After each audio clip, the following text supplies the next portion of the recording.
Hello YouTube, this is Morgan Airspeed Prime here with my next Avatar news update video. So this is a pretty big one. We have full confirmation about the Netflix Avatar trailer, but also I have a report from someone who attended Avatar in concert in London last night, which was the first edition, basically, performance of Avatar in concert. So, of course, we'll start with the Netflix Avatar stuff. Pretty exciting stuff. So, this is what we got first. Avatar The Last Airbender, the official account just mentioned that the trailer is coming tomorrow. The full series is coming in 1 month. So they've done the 1 month ahead of time trailer drop. Along with that, we got this new poster here, which as you can see is sort of like with the Aang. We've seen this specific image of Aang before. The Zuko, I think, is actually the same. But obviously it's kind of newer images of some of the other characters. Now, notably, of course, we do get to see Ozai here, who, of course, is hidden in the shadows in the animation. But they're, of course, with such a notable actor here, putting him into the spotlight. We see some Appa in the background.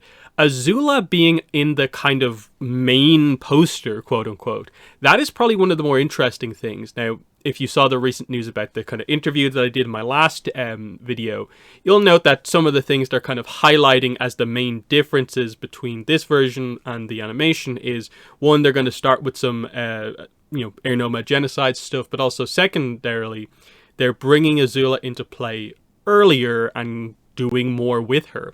So what exactly her arc is going to be, I'm not entirely sure. Like, is she going to be just taking over Earth Kingdom towns? Will they show the formation of her team just much earlier, like a season ahead of time?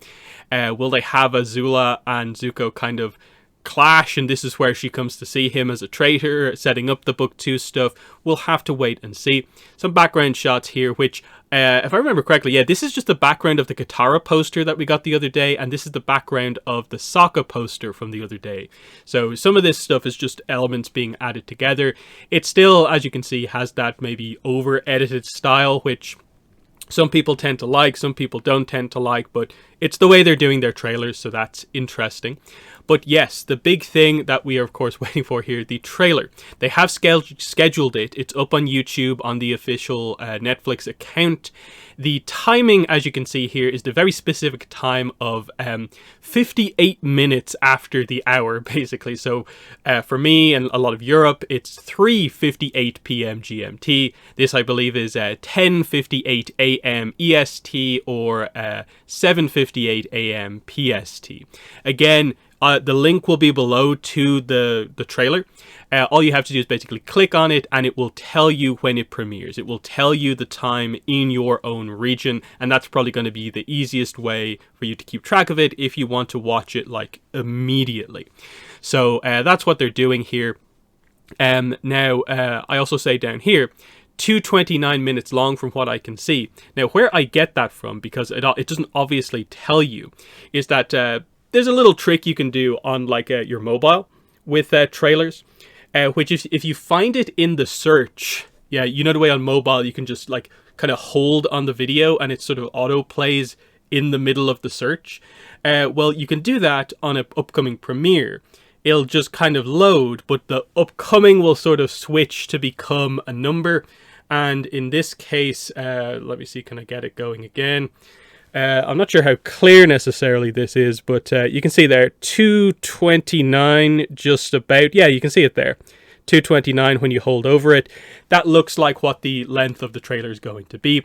We were maybe expecting 3 minutes because I think that's what the One Piece trailer was, but this will make it like a minute more than the previous one.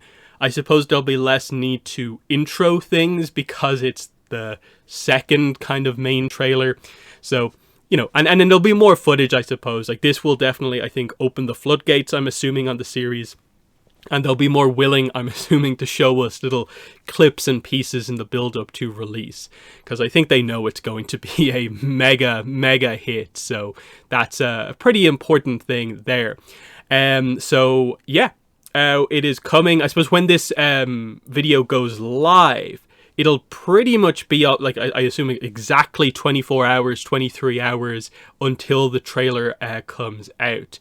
I'm assuming the information that we got the other day is also going to hold true, where there will be a YouTube premium behind the paywall live stream on Netflix, that will be the cast after party where they break down the trailer, which I believe people figured out was like the minutes following this. I think it was 5 minutes. So according to this, like this is happening at 3:58. I believe if I was to have that one up, it would say 4:05. I think it's literally happening 7 minutes after this premiere. So you get a chance to maybe watch the trailer like twice, and then that stream I think is going to start. I haven't seen it myself since then because they put it up I think by mistake, but my assumption would be that when they say after party, they mean like immediately afterwards that's going online. But the information we have at the time is suggesting that that is going to be exclusive for people with YouTube Premium. So where does that leave me? This is where I'll finish off this segment on Netflix Avatar. I will be doing a live stream. I have it scheduled here. So as you can see, I'm going to be going live on the 23rd at 7 p.m. That's my time. But for anyone just wondering, that means that will be basically 3 hours after the premiere. So you'll watch the trailer, 3 hours later, I'm going to go live. And that's just so that it's a little bit later in the day for me. So it's maybe a little bit more accessible for most of my audience. Plus, I do need some time to prepare all the screenshots because of copyright and stuff like that. I can't just keep playing the trailer over and over again. Like when they were so specific as to like claim part of one of my live streams when I played like 5 seconds of the logo trailer, not even the teaser trailer, the logo trailer. I just don't want to take any chances of messing around with that stuff. So I have to prepare a bunch of screenshots so we can discuss everything and give people time to get ready for this. Also, I kind of want to get it out of the way of the cast and crew live stream, depending on how long that goes. So that's why it's scheduled when it is scheduled. I would say maybe keep an eye on my like social medias, like my Twitter, I suppose mainly, and the YouTube. I might adjust this time from between kind of when I've scheduled it now and then when it actually happens, just depending on how things go. But that's roughly my plan there. I will have just a video also going up discussing this. Now, of course, if you missed the live stream, it'll just be up there. You can watch it again. It's not something where if you miss the live stream, you miss it. It will go up as like a video on demand or whatever. So just be aware of that. But now into the second segment of the video, and that is the report from Avatar in Concert. So all these pictures and also the videos were sent to me by a YouTube subscriber, YouTube channel member, Tab U, who attended the London performance last night, the first Avatar in Concert.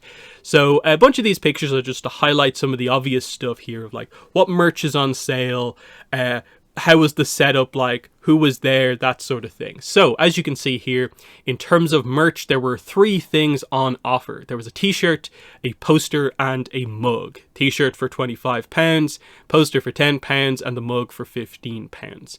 Obviously, in my opinion, the poster is probably the best item here. T-shirt probably not so much, especially given that it's kind of expensive. Here's a little bit of the kind of booth that they had going on. So they had a little bit of a setup here. You can see the kind of posters here. There you can see the t-shirt. It is just like a white t-shirt with the poster basically just printed on it. And it's much the same for the mug. So a little bit disappointing there. Obviously, it's just meant to sort of be a memento kind of reminder that like, hey, I attended this event, so I bought something associated with it. Did we really expect them to have a full Avatar merch lineup? Probably not, but a little bit of variety I think would have been cool. Not just this kind of one image. I think I mentioned this on Twitter as well last night. Interesting that doesn't seem like there was any sign of the vinyl for book 1 being on sale. I'm assuming part of that is that because it's a UK showing here, I'm not really sure what the availability full stop was in the UK. And then just, I think in general, the vinyl was a somewhat limited release that, as far as I'm aware, did pretty much sell out. And I'm not sure if there's been or is there going to be a second wave. I'm assuming it will become available again, but it might not have been available here. It is probably still something where it's probably like for say the first US showings of this, the first American showings. They might have it, there might be a better chance of that, but this does seem to be the lineup initially. It's that this main piece of art, the new art for the concert, on a few little bits and pieces of merchandise. And this was a kind of interesting one here. There's just a notification of like filming and photography will be taking place throughout this event.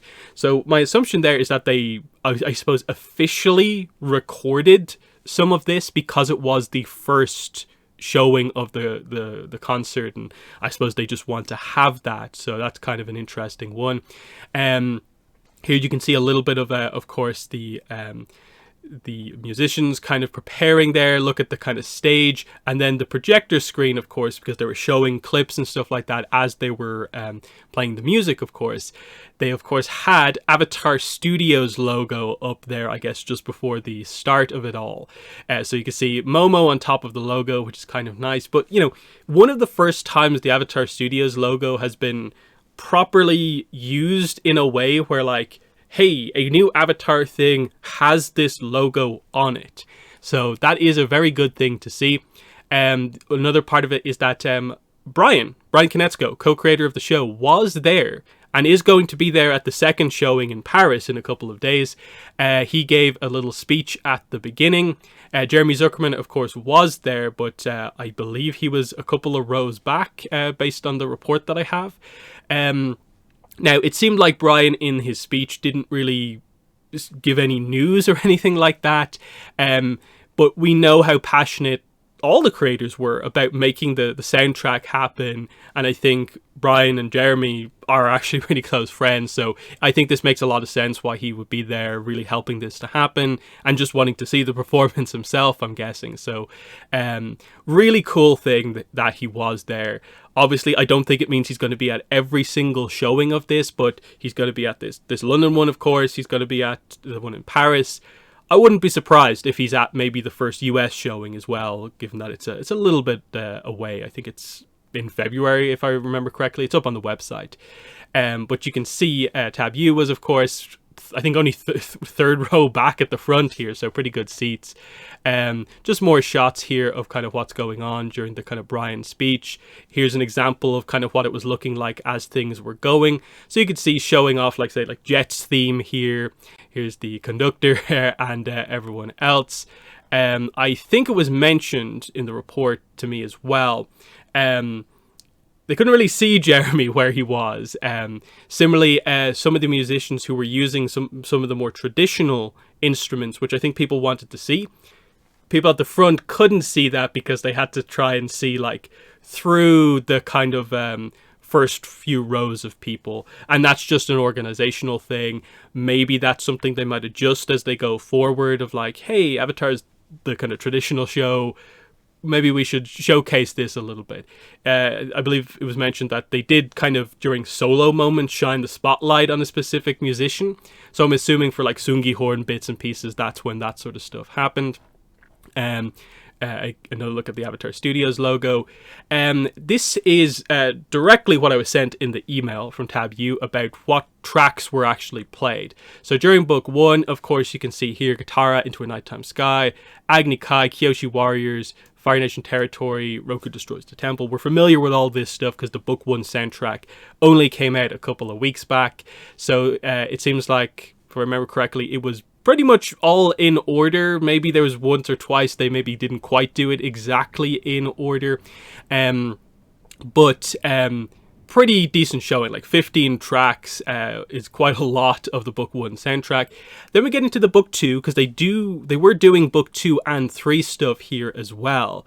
Now we don't know the situation with regards to when we're going to potentially see the official release of book 2 and 3, but obviously it's a great sign that they're doing book 2 and 3 stuff at Avatar in concert. So we got Azula kind of character piece here, a Toph character piece, Cave of Two Lovers, Zuko alone got a piece, Appa's Lost Days, Serpent's Pass here. So I guess that's a little bit of maybe like stuff that's maybe not fully out of order, but you know, I guess they told the whole Aang's story there.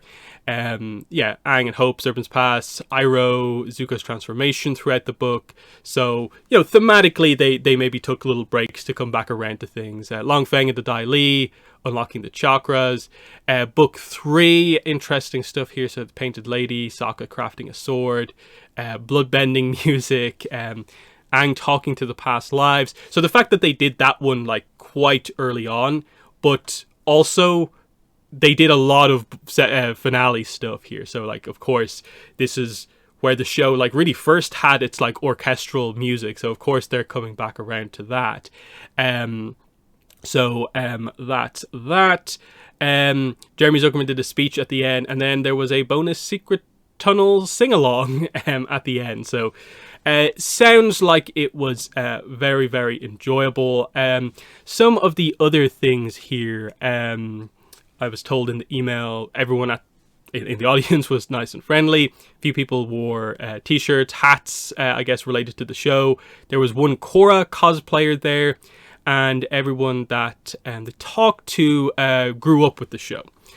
So that makes sense. And then in terms of the overall reaction, let's see here. Yeah, the show was sold out. We knew this ahead of time. A lot of people there, of course. Standing ovation at the end. There was no official meet and greet, but the staff said, you know, check out the artist entrance and see what happens there. But that's an interesting one. So, you know, it seemed like overall, it's fair to say, this went very, very well. That if you like the music, this, as expected, is a thing you probably should go and see if you can.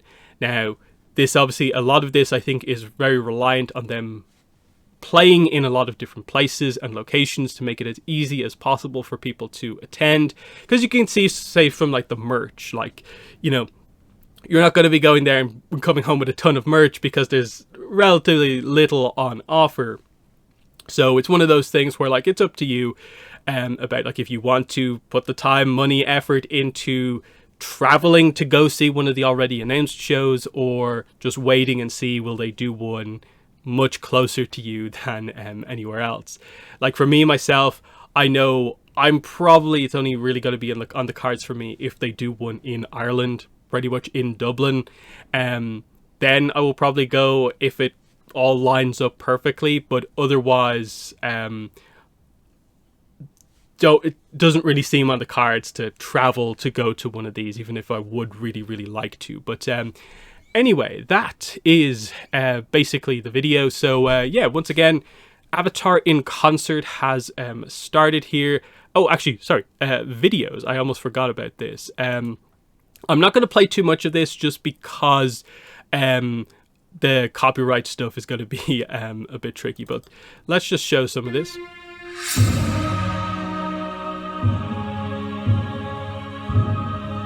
Okay, so I'll just play a few seconds of a couple of these different videos.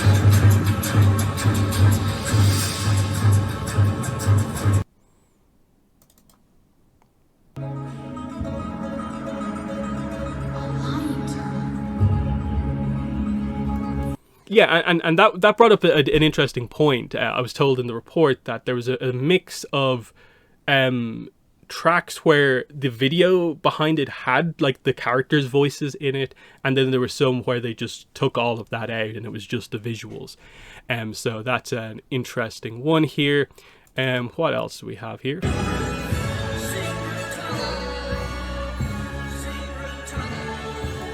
Okay, so you can see there that they did the fun bit at the end there, but that's just a sense for what's going on here. But yeah, thoughts on this, and of course the big one, trailer tomorrow, exactly 1 day to go. What are your thoughts? But that's been the video. Thanks for watching, and bye.